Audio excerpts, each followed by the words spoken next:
Hello dear students, कैसे हैं आप सभी। आशा करती हूँ सब ठीक होंगे, स्वस्थ होंगे, अच्छे होंगे। आईसीटी वर्चुअल क्लासरूम देहरादून में आप सभी का स्वागत करती हूँ। मेरा नाम समता है और बच्चों क्लास 6 में आपका getting to know your plants chapter चल रहा है और इस चैप्टर में आपको पौधे के हर एक भाग के बारे में जानना है। रूट्स के बारे में और स्टेम के बारे में आप विस्तार में जान चुके हैं, ये चर्चा हम कर चुके हैं। आज हम चर्चा करेंगे लीफ के स्ट्रक्चर के बारे में। तो चलते हैं स्मार्ट बोर्ड की तरफ, उसी चैप्टर को करेंगे कंटिन्यू। बच्चों, आपका चैप्टर चल रहा है getting to know your plants. तो इस चैप्टर में आपको अलग अलग सारे ही पार्ट्स के बारे में बताया जाएगा, है ना। आपने रूट्स के बारे में जान लिया है, आपने स्टेम के बारे में जान लिया है कि किस तरह से किसी एक पौधे में रूट्स का होना बहुत इम्पॉर्टेंट है, जड़ का होना बहुत इम्पॉर्टेंट है, और किस तरह से किसी पौधे की तने का क्या काम है, तने का होना कितना ज़्यादा इम्पॉर्टेंट है। हमने एक कुछ एक्टिविटीज़ की सहायता से इसको जान लिया था कि अगर एक गमले में बिना जड़ का कोई पौधा रख दिया जाए तो वो किस तरह से, उसकी आप कितनी भी देखभाल करो, यदि उसके पास जड़ नहीं है तो वो पौधा आगे नहीं पनपेगा। उसी तरह से हमने जड़ के लिए एक और देखा था कि गीली रुई पे अगर आप कुछ चने के बीजों को उगाते हैं, थोड़ा सा उनमें अंकुरण कराते हैं, तो किस तरह से जड़ें जो है वो रुई को पकड़ लेती हैं। तो ये जड़ों का काम। फिर हमने तने के बारे में देखा था कि तना किस तरह से जल को अवशोषित करता है और उसको हर एक भाग तक, पौधे के हर एक भाग तक उसको पहुंचाने का काम करता है। ठीक है, तो जब आपने जड़ देख लिया, तना देख लिया, अब आप बच्चों देखेंगे आज पत्तियों के बारे में। पत्ती क्या है? पत्ती किसी भी पौधे का बहुत ही इम्पॉर्टेंट पार्ट है। पत्ती किसी भी पौधे का बहुत ही इम्पॉर्टेंट पार्ट है।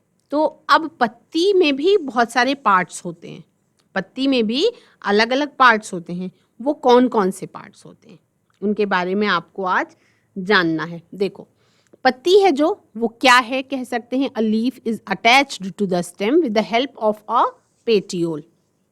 एक जो पत्ती होती है वो तने से जुड़ी हुई होती है, किसकी सहायता से? पर्णवृंत की सहायता से, जिसको क्या कहते हैं? पेटियोल कहते हैं। पेटियोल को हम हिंदी में क्या कहते हैं बच्चों? पर्णवृंत कहते हैं। जो कि आपको यहाँ पे ये वाला पार्ट दिखाई पड़ रहा है, ये है पेटियोल। ये जो जहाँ पे मेरा एरो जा रहा है, एरो वाला जो पार्ट है वो पेटियोल है, या इसी को आप पर्णवृंत कहते हैं। तो पर्ण का मतलब हो गया पत्ती और वृंत का मतलब हो गया डंठल। तो जो पत्ती का डंठल है वो पर्णवृंत कहलाता है और उसी को आप क्या कहते हैं? पेटियोल कहते हैं। ठीक है, अब पेटियोल की सिधाई में एक लंबी सी नस की जैसी संरचना दिखाई पड़ती है। जैसे आपके हाथों में वेन्स दिखाई पड़ती हैं, आप अगर उस अपने हाथों को देखो बाहर की तरफ से तो आपको कुछ ब्लू कलर की, ब्लू जो आपकी स्किन के अंदर दबी हुई कुछ ब्लू कलर की दिखाई पड़ती है, जिसमें आपके शरीर में खून बहता रहता है। उसी तरह से पेटियोल की भी सीध में आप देख रहे हैं कि ये एक लंबी सी शिरा दिखाई पड़ रही है। ये क्या है?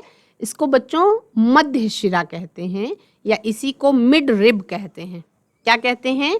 Mid rib. मिड का मतलब मध्य में और रिब का मतलब शिरा, यानी पत्ती के मध्य में जो शिरा पाई जाती है मोटी, वो कौन सी होती है? वो मिड रिब कहलाती है। ठीक है, और उसके अलावा बहुत सारी और शिराएं बिखरी हुई होती हैं, पूरी पत्ती में फैली हुई होती हैं। बहुत सारी और शिराएं बिखरी हुई होती हैं, फैली हुई होती हैं, जो आपको वेन्स, उनको केवल नॉर्मल शिराएं कहते हैं या वेन्स कहते हैं, है ना। और उसके बाद पत्ती का जो फलक होता है, पत्ती का जो फलक होता है, जो चौड़ा सा पार्ट होता है, वो क्या कहलाता है? पर्णफलक कहलाता है, या उसी को आप क्या कहते हैं? लैमिना कहते हैं। उसको आप क्या कहते हैं बच्चों? लैमिना कहते हैं। तो 4 भाग आपको पत्ती के दिखाई पड़ रहे हैं स्क्रीन पर। तो जो ग्रीन ब्रॉड पार्ट है, जो चौड़ा हरे रंग का चौड़ा भाग आपको दिखाई पड़ रहा है, वो भाग पर्णफलक कहलाता है या लैमिना कहलाता है। ठीक है, वेन्स क्या होती हैं? Veins are lines present on the lamina of a leaf. जो लाइंस किसी भी लीफ पे जो लाइंस दिखाई पड़ती हैं वो आपकी वेन्स कहलाती हैं। The thick middle vein is known as the mid rib. जो मोटी सी बीच में पाई जाने वाली वेन है वो मिड रिब कहलाती है, पत्ती के बीच में। अब इसके लिए आप किसी भी पत्ती को तोड़ेंगे और इजीली जब आप उसको देखेंगे तो ये चीजें आपको दिखाई पड़ेंगी उसमें। अब इसमें आपको जानना है कि जो ये वेन्स हैं पत्ती के अंदर, जो ये शिराएं पाई जा रही हैं, उनका किस तरीके से अरेंजमेंट है। वो हर एक अलग अलग पत्ती में अलग अलग तरीके का अरेंजमेंट पाया जाता है, जिसके बारे में हमने थोड़ा सा जब जड़ों के बारे में हम पढ़ रहे थे तो मैंने आपको उसके बारे में, वेनेशन के बारे में, शिरा विन्यास के बारे में हल्का सा बताया भी था। The arrangement of veins on the lamina is known as venation. क्या कहलाता है वो? शिरा विन्यास कहलाता है। यानी कि शिराओं का अरेंजमेंट किस तरह से पत्ती पर है वो कहलाता है कि पत्ती के अंदर किस तरीके का वेनेशन है, इसको वेनेशन कहते हैं, शिरा विन्यास कहते हैं। तो वो 2 प्रकार के होते हैं। वो कितने प्रकार के होते हैं बच्चों? वो 2 प्रकार के होते हैं। एक तो होता है पैरेलल वेनेशन। एक क्या होता है? एक होता है पैरेलल वेनेशन। पैरेलल वेनेशन का मतलब समानांतर शिरा विन्यास। इसमें क्या है? In this type of venation the veins are parallel to each other. It is commonly found in grasses. इस तरीके के वेनेशन में जो वेन्स होती हैं वो एक दूसरे के आमने सामने ना होकर के, पैरेलल का मतलब साथ साथ, ऐसे लंबे में साथ साथ लाइंस में चलती हैं। इस तरीके की वेनेशन ज्यादातर ग्रासेस में पाई जाती है। इस तरीके की वेनेशन ज्यादातर किस में पाई जाती है? ग्रासेस में पाई जाती है। इस तरीके की वेनेशन ज्यादातर ग्रासेस में पाई जाती है। ठीक है। और तो उसको क्या कहते हैं? पैरेलल वेनेशन कहते हैं, है ना, समानांतर शिरा विन्यास। जैसा कि आपको यहाँ पे स्क्रीन में दिख रहा है, इस तरीके की अगर पत्ती का अगर फलक थोड़ा कम है, थोड़ा कम ब्रॉड है और वो लंबी ज्यादा है, तो उसमें ज्यादातर पैरेलल वेनेशन पाया जाता है। जैसे बहुत सारे ग्रासेस में जो घास होती है, घास में आपका पैरेलल वेनेशन या समानांतर शिरा विन्यास पाया जाता है।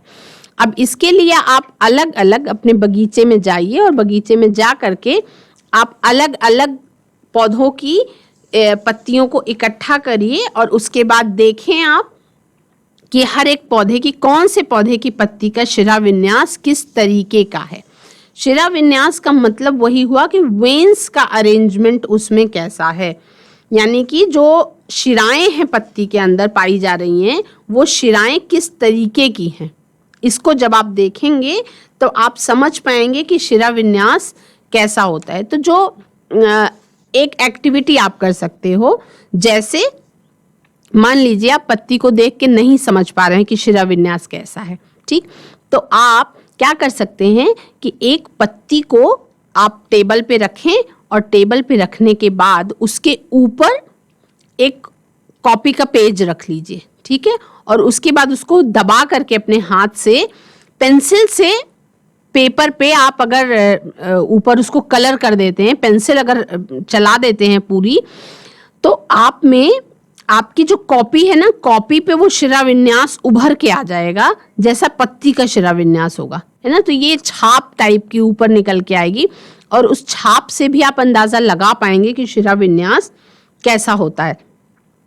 तो जो आपको किसी भी पत्ती के मध्य में एक मोटी शिरा दिखाई पड़ती है, जैसा कि आपको पत्ती में दिखाई पड़ रही है, उसी को क्या कहते हैं? उसी को मध्य शिरा कहते हैं, मिड रिब कहते हैं। ये जो नीचे से लेके ऊपर तक ये दिखाई पड़ रही है मोटी सी एक शिरा, यही मिड रिब कहलाती है। और इसके आसपास देखिए कुछ शिराओं का जाल फैला हुआ है। ये जो शिराओं का जाल है उसमें किस तरीके का अरेंजमेंट है, उसको हम क्या कहते हैं कि किस प्रकार का शिरा विन्यास है। या ये कह सकते हैं कि पत्तियों पर जो वेन्स के द्वारा, शिराओं के द्वारा बनाए गए जो डिजाइन होती है, उस डिजाइन को ही आप शिरा विन्यास कहते हैं। तो यदि ये डिजाइन मध्य शिरा के दोनों ओर, यदि ये डिजाइन, ये वेनेशन जो है वो मिड रिब के मध्य शिरा के दोनों ओर जाल जैसा फैला हुआ है, तब ये जालिका रूपी शिरा विन्यास कहलाता है। या रेटिकुलेट वेनेशन कहलाता है। और अगर ये शिराविन्यास अगल बगल में लंबाई में चल रहा है तो ये क्या कहलाता है, समांतर शिराविन्यास कहलाता है। ठीक है, तो आप पत्तियों को, पौधे में पत्ती को लगे लगे ही आप चाहे तो पत्ती के शिराविन्यास को देख सकते हैं कि अलग अलग पौधों की पत्तियों में अलग अलग प्रकार का शिराविन्यास होता है ना। अलग अलग पौधों की पत्तियों में अलग अलग प्रकार का शिराविन्यास होता है। आई होप कि जब क्लास में कोई चीज़ पढ़ाई जाती है तो जब आप घर पे जाएंगे तो आप अपने घर पे जाएंगे तो आप पौधों की पत्तियों को देखो कि उनमें किस तरीके का शिराविन्यास पाया जा रहा है। एक बार आप जब उसको देख लेते हैं, आपने जो पढ़ाई करी उसको आप जब घर जाके दोबारा से प्रैक्टिस करते हैं, एक बार उसको देखते हैं तो आपको वो चीज़ हमेशा के लिए याद हो जाती है। तो पैरेलल वेनेशन, समांतर शिराविन्यास के बारे में हमने बात करी। दूसरे प्रकार का शिराविन्यास पाया जाता है बच्चों reticulate venation. In this type of venation the veins are arranged in the form of a net-like structure around the midrib. एक जाल के जैसी संरचना बन जाती है। It can be easily observed in the leaves of a rose plant. लोगों के घर में गुलाब का पौधा लगा होता है तो गुलाब की पत्ती को आप ऑब्जर्व करके देखेंगे तो आपको रेटिकुलेट वेनेशन के बारे में समझ में आ जाएगा। और किसी घास की पत्ती को यदि आप देखेंगे तो उससे आपको पैरेलल वेनेशन के बारे में समझ में आ जाएगा, है ना। तो वेनेशन का मतलब समझ में आया कि जो वेन्स पत्तियों पर अपनी अरेंजमेंट से जो डिज़ाइन बना लेती हैं वो डिज़ाइन ही क्या कहलाता है, वेनेशन कहलाता है या शिराविन्यास कहलाता है। ठीक है, तो पत्तियां जो हैं बच्चों वो अलग अलग प्रकार की, जैसे जड़ें कई प्रकार की होती हैं वैसे पत्तियां भी अलग अलग प्रकार की होती हैं। जैसे जड़ें अलग अलग प्रकार की होती हैं वैसे पत्तियां भी अलग अलग प्रकार की होती हैं। ठीक है, तो पहला तो आपने शिराविन्यास के बारे में जाना कि पैरेलल वेनेशन और रेटिकुलेट वेनेशन, दो प्रकार का शिराविन्यास पाया जाता है। अब इस पत्ती की अगर पेपर पे आप छाप लेने की एक्टिविटी करेंगे, इसको छापेंगे तो आपको पेपर पे भी इसका उभार जो है वो दिखाई पड़ेगा। ज़्यादातर आप जालिकावत शिराविन्यास को अगर पत्ती पर छाप लेने की कोशिश करेंगे पेपर पे पत्ती की तो वो ज़्यादा सुंदर उभर के आता है। ठीक है, और उसके बाद पत्तियां जो होती हैं बच्चों वो भी अलग अलग प्रकार की होती हैं। टाइप्स ऑफ लीव्स, पत्तियों के प्रकार। तो टाइप्स ऑफ लीव, कुछ पत्तियां ऐसी होती हैं जिनको आप साधारण पत्ती, सामान्य पत्ती कहते हैं। जब जो आपका लैमिना है, जो पर्णफलक है, वो टच नहीं करता है मिड रिब को, तब ये मिड रिब जैसे कि जो मोटी सी जो शिरा होती है उसको यदि टच नहीं करता, कटिंग होती तो वो सिंपल टाइप ऑफ लीफ होती है। और कंपाउंड जब वो टच कर देता है मिड रिब को तब वो कंपाउंड लीव्स होती है ना। तो इसमें अलग अलग लीव्स में अलग अलग शेप्स होती हैं। कुछ निडल शेप्ड होती हैं पत्तियां, जैसे पाइन ट्री की जो पत्ती है वो निडल शेप्ड होती है। पीपल का पेड़ जो होता है उसकी हार्ट शेप्ड पत्तियां होती हैं। ठीक है, और बनाना ट्री की पत्तियां कैसी होती हैं, कितनी लंबी कितनी चौड़ी बड़ी बड़ी होती हैं। उसके बाद लोटस, कमल के फूल की पत्तियां कैसी होती हैं, कमल के पौधे की पत्तियां कैसी होती हैं, गोल गोल बड़ी सी होती हैं। तो अलग अलग पत्ती जो है वो अलग अलग डिज़ाइन की होती है, अलग अलग आकार की होती है। ठीक है, कुछ पत्तियों की जो मार्जिन यानी किनारा होता है वो चिकना होता है। कुछ पत्तियों का किनारा जो है वो थोड़ा सा लहर लिए हुए होता है ना। कुछ पत्तियों का किनारा ऐसा होता है जिसमें जैसे सम हैव टूथड और स्ट्रेट मार्जिन, जैसे रोज जो गुलाब की पत्ती होती है उसमें कुछ किनारे की तरफ क्या होती है, हल्की हल्की कटिंग होती है। तो यानी कि पत्तियां भी अलग अलग बहुत प्रकार की होती हैं ना। अब पत्तियां भी मॉडिफाई कर लेती हैं परिस्थिति के अनुसार। जैसे तने में मॉडिफिकेशन होता है, जैसे ही जड़ों में मॉडिफिकेशन होता है, रूपांतरण हो जाता है, उसी तरह से पत्तियां भी अपने आप को मॉडिफाई कर सकती हैं, है ना। तो leaves are modified to perform functions other than photosynthesis. Leaves जो हैं वो और दूसरे काम करने के लिए भी अपने आप को मॉडिफाई कर लेती हैं। पहला जो लीफ का मेन इंपॉर्टेंट काम क्या है, वो तो है फोटोसिंथेसिस, प्रकाश संश्लेषण की प्रक्रिया। उसके अलावा और भी बहुत सारे काम हैं जो पत्तियां करती हैं। क्या क्या? Leaf tendrils are used for support and climbing.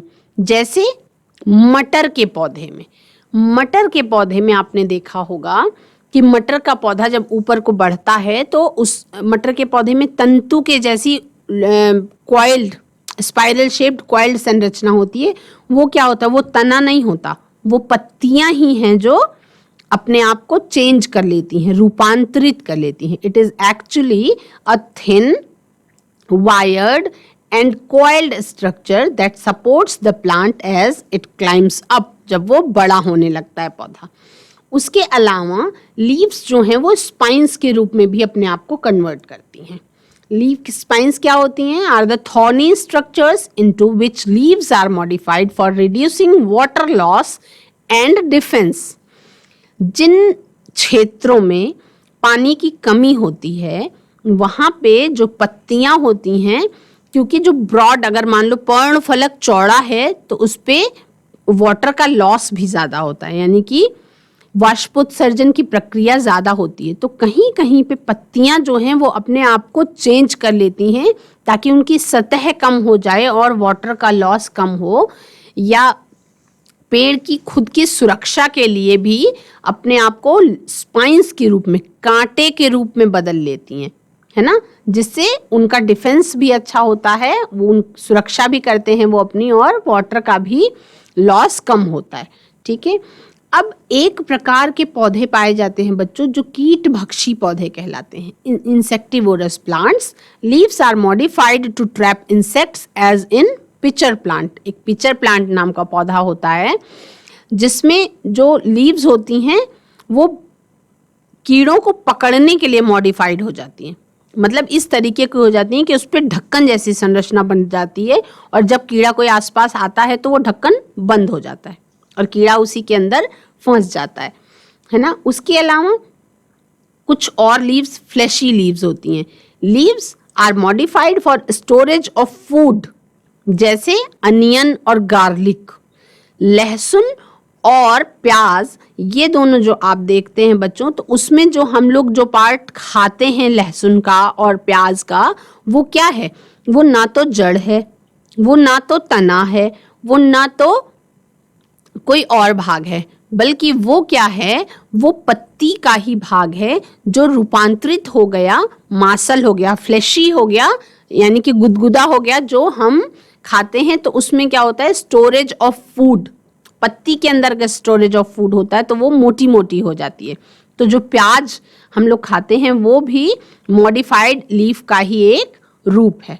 ठीक है। उसके बाद कुछ इंसेक्टिवोरस प्लांट्स होते हैं बच्चों, जिसके बारे में जब मैंने ऊपर बताया इंसेक्टिवोरस प्लांट, तो इंसेक्टिवोरस प्लांट मतलब कीटभक्षी पौधे। कुछ कीटभक्षी पौधे ऐसे होते हैं जिनमें लीफ जो है वो पिचर के रूप में मॉडिफाई हो जाती है। लीफ में क्या होती है?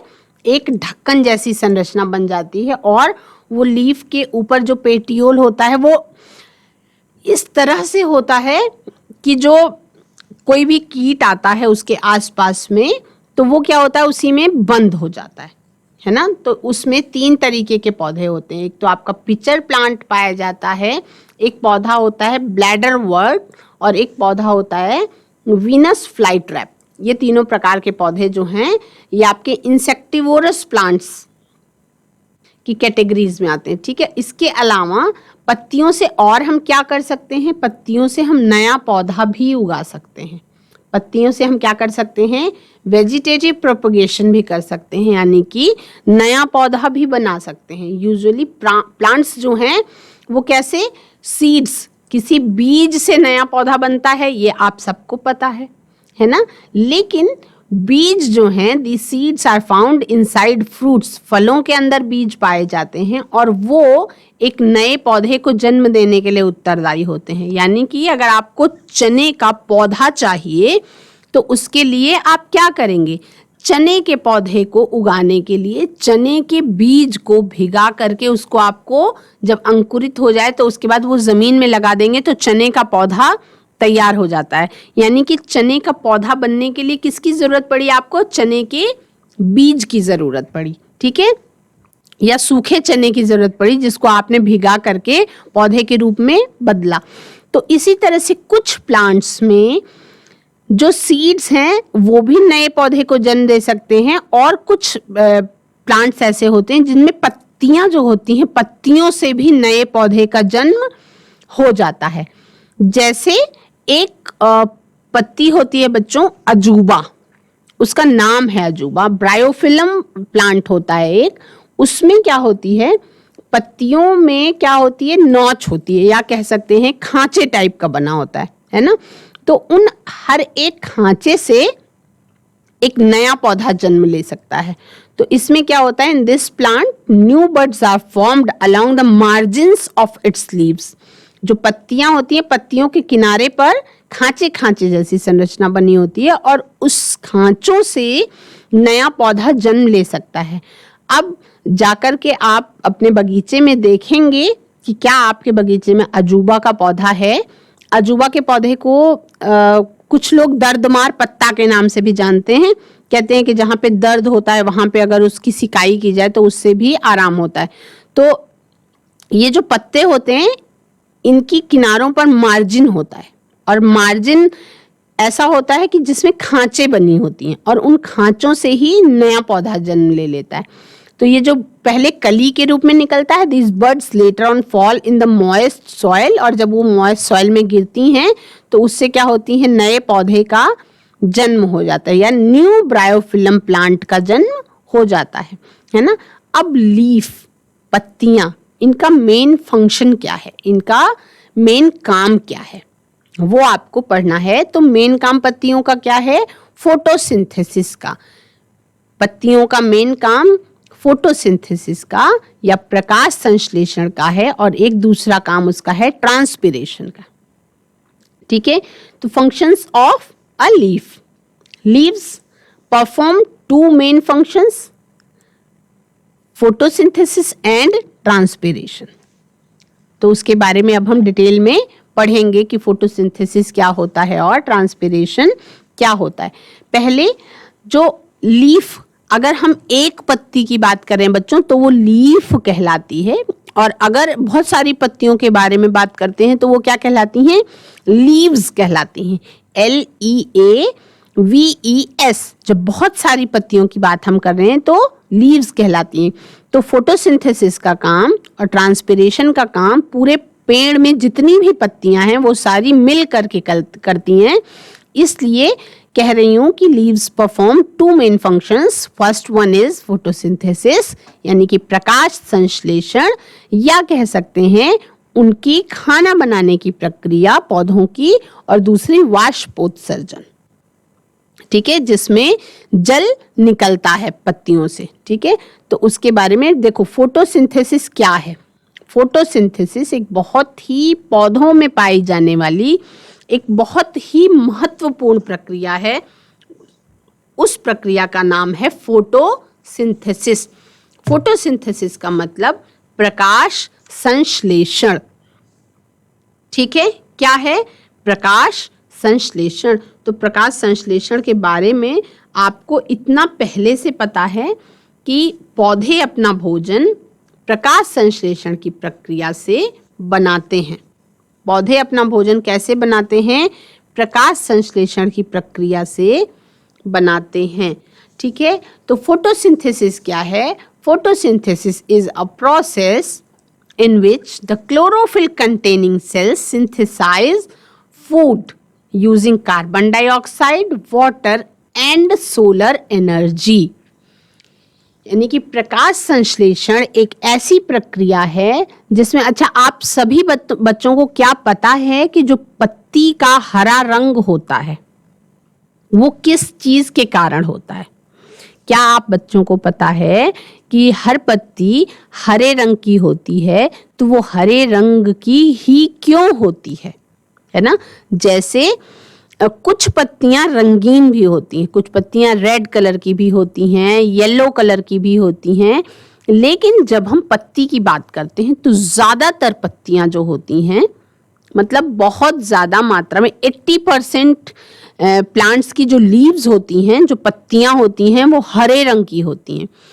वो क्यों पत्तियां हरे रंग की होती हैं? क्योंकि उन पत्तियों में एक ये कह सकते हैं, जैसे मान लो आप एक बाल्टी में अगर हरा रंग डालते हो होली में खेलने के लिए, तो पूरी बाल्टी में अगर आप एक बूंद हरा रंग डाल देते हो या एक शीशी हरे रंग की डाल देते हो, एक पुड़िया हरे रंग की डाल देते हो, तो पूरी बाल्टी का रंग हरा हो जाता है या नहीं हो जाता? हो जाता है ना। तो मतलब पत्तियों के अंदर भी कुछ ऐसा होता है जो हरे रंग का होता है, जिससे पूरी पत्ती का कलर जो है वो ग्रीन हो जाता है। वो जो पत्तियों के अंदर कुछ पाया जाता है जिससे पत्तियां हरे रंग की होती हैं, वो क्या कहलाता है बच्चों? वो कहलाता है क्लोरोफिल। वो क्या कहलाता है? क्लोरोफिल, यानी कि हरित लवक, या उसको बिल्कुल साधारण भाषा में आप कह सकते हो कि एक ग्रीन कलर का प्लास्टिक, ग्रीन कलर का कोई पिगमेंट पाया जाता है जिसके कारण पत्तियों का रंग जो है वो हरा होता है। तो कल हम इसके बारे में जानेंगे, एक एक्टिविटी के बारे में समझेंगे कि कैसे फोटोसिंथेसिस की प्रक्रिया परफॉर्म की जाती है। बच्चों, आज की क्लास में आप सभी ने पत्तियों के बारे में जाना कि किस तरह से पत्तियां जो हैं वो अलग अलग प्रकार की होती हैं। पत्तियों के ऊपर कुछ डिज़ाइन बना होता है, उसको शिरा विन्यास कह सकते हैं, और वो 2 प्रकार का होता है, पैरेलल वेनेशन और रेटिकुलेट वेनेशन। और आपने जाना कि पत्तियों के कितने भाग होते हैं।